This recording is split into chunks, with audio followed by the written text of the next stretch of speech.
அடுத்ததாக 2 table spoon பொட்டுக்கடலை சேர்த்துக்கிறேன்.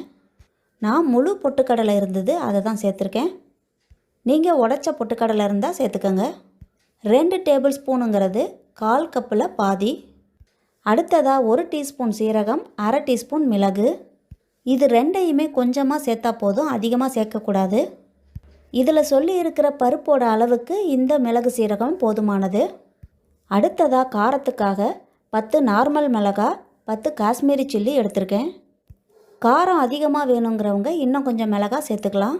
மிளகாயை கருக விடாமல் லேசாக சூடு ஏறினா போதும், எடுத்துடலாம்.